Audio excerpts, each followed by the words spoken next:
Okay, Woodsy, something a little different for you this morning. Carrying on from our Kids in Charge Day on Good Friday, we have Arlo with us, who is going to do a better job at an interview than I ever have done. So, Arlo, you've got some challenging questions for Ryan? Yes. Take it away. How long do players get to rest after a long season? That actually varies, but because the season's starting earlier next season, we're probably going to get a little bit less. So I'm probably saying 5 to 6 weeks, I think, this time around.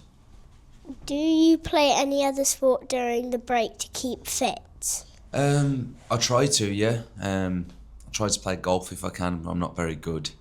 Paddle's good now. That's obviously a rising sport. I'd like to play that a little bit more, I think, this summer. And then other than that, I just play with my children in their games, stuff like that. That's it, really. What advice would you give to younger players who want to become better players? That's a good question. I would say that you have to work extremely hard every single day, and you have to have a mentality to match that. Football's very difficult as well, not just physically but mentally, and you have to be prepared for every challenge that comes your way. Who's the best Exeter City trainer? Trainer.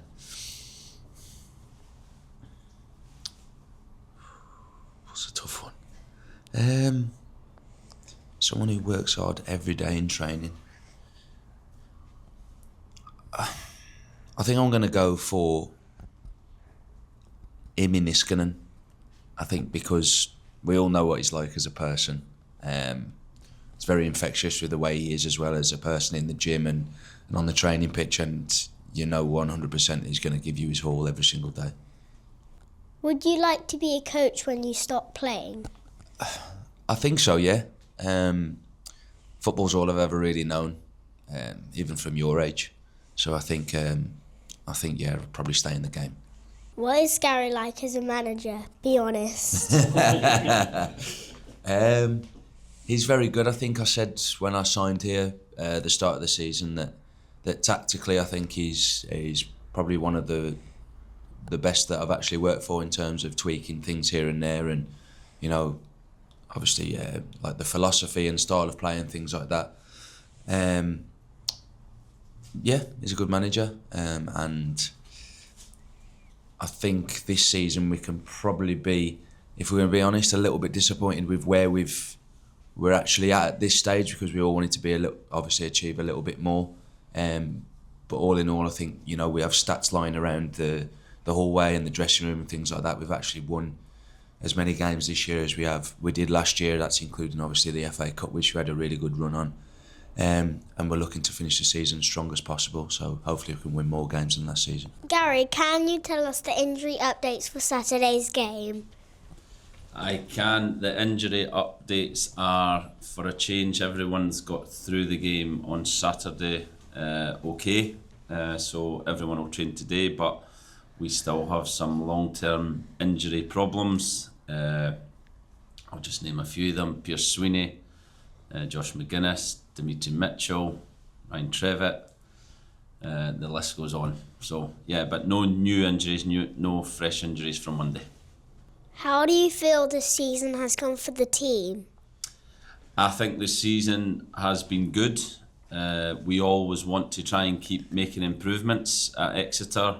So there's a slight disappointment we won't beat last year's points total, but to stay in this league is always a huge challenge for Exeter City, and to manage to do that fairly comfortably again, I think is a success. And with the challenges we've had this season, losing Tristan Kramer in January, selling our top scorer in January, I think the players, especially second half of the season, for the way they came together so quickly, the results we've got, I think they deserve a lot of credit for that. Are you and the club already planning for next season? These are brilliant questions for a start. Better than Craig, much better than Craig. We are. I think as a football manager, as a football club, you're always planning for the next game, the next season, the seasons in the future. academy players that are coming through. So we are constantly looking at the future and what's next. So yeah, for next season, pre-season is pretty much planned. Recruitment has started. We're starting to identify players and what we're going to need for next season. But that will continue right through the summer. And like I said, it's constantly something you have to look at, the next thing in football. So we're always looking to the future and trying to improve. How many goals are we going to beat Arlo by next season? How many goals? 3? Is that enough? No. You want 4? 4. Yeah. It would just be nice to beat them. Unfortunately, the 2 games I've played against them, we actually played really well in both games and we lost both of them. So as long as we win both of them next year, I'll take 1-0. Will you be getting few red cards as a manager next season? I'm going to try. Like I said, I think in football, in life, you always have to try and improve. You always have to try and get better. And that is definitely one aspect of my job that I have to be better at next year. So yes, there'll be no red cards next year. As a big fan, can I thank you and the staff for another season in League One? We're all dreaming of the playoffs next year. Up the city! Thanks very much.